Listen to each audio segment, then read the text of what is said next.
voto. Você tem alguma dúvida de fraude nas urnas eletrônicas? Não tenho, mas acho que o sistema não é sistema perfeito. Tem que fazer essa a gente tem que... Eu não vou entrar num ponto a mais nisso aqui, porque é o seguinte fato.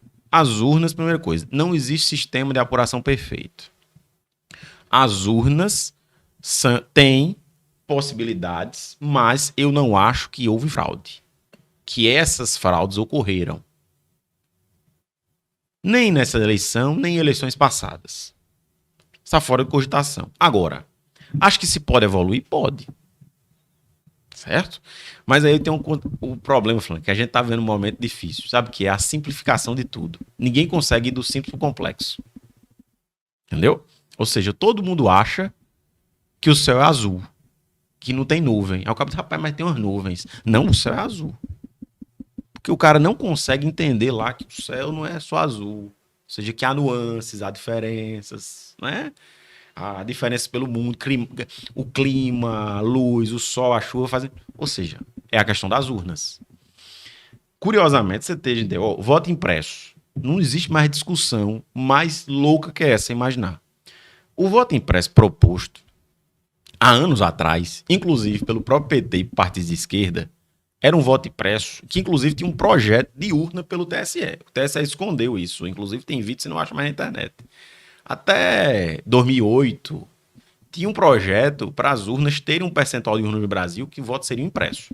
Mas o voto impresso, primeira coisa, não é que o pessoal está dizendo aí, que aí é o problema o quê?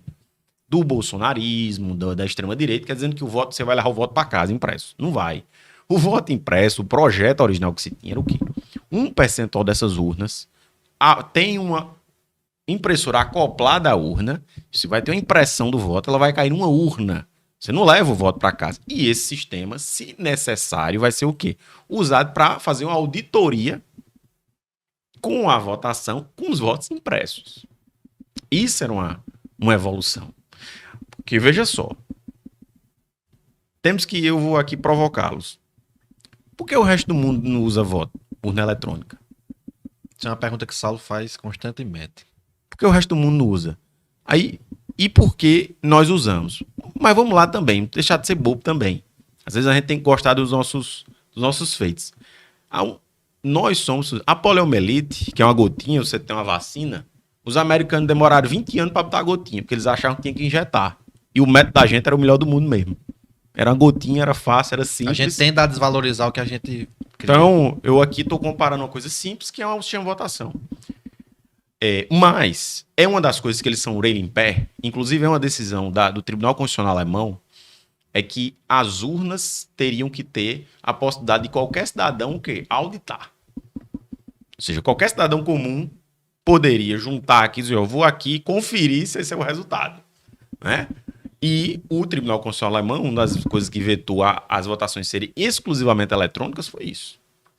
Mas aí eu acho que a gente tem que partir para o seguinte: há maneiras de você flexibilizar isso. Agora, tem uma discussão aí que passa pelo seguinte: ou vai ser uma discussão que o sistema é um sistema indevassável, não é um sistema indevassável. A segunda discussão é que você pode evoluir e melhorar. A discussão é essa. Inclusive, isso era... Vem melhorando, né, o sistema, né? Pelo que a gente observa de fora, né? Sim, vem melhorando. Agora... A biometria, por exemplo. Você tem a biometria, você tem um melhor, hoje, filtro disso. As questões, assim, o que se tem utilizado agora, há discussões, há comissões de pesquisadores que apontaram várias questões que as urnas têm vulnerabilidades. Agora, essas vulnerabilidades são relevantes para chegar a um ponto de uma fraude sistemática? Não? Complicado, isso é difícil hoje, afirmar isso. Completamente difícil. Então, eu acho que o sistema é um sistema seguro. Né? Agora, com maturidade, poderia se discutir isso. Mas a situação ficou tão... Né? E eu brinco sempre, aquele momento, né? E isso você usa para deslegitimar o resultado das urnas, né? Dizer que o resultado foi fraudado, foi isso, aquilo e tal. E você... Seria um discurso já construído por entender que não seriam vitoriosos, porque acredito que para isso quem vai para uma disputa dessa, tem na mão pesquisas que indicam quem tá melhor, quem tá pior, né? Claro. E aí você começa a construir um discurso para sair uma solução pro resultado. Mas aí entra uma coisa no discurso. O que tem muito hoje no discurso político, o governo Bolsonaro é um governo militar.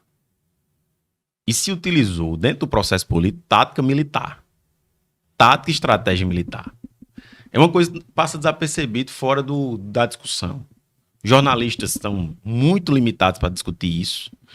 Mas uma das coisas que se faz, isso se faz muito o que a gente chama de guerra híbrida, em operação psicológica, é o quê? Sismogênese. Uma das coisas que se faz e discute, sismogênese é uma coisa interessante. O que é? Se tu diz sim, Flank, eu digo não. Se eu digo não, você diz sim.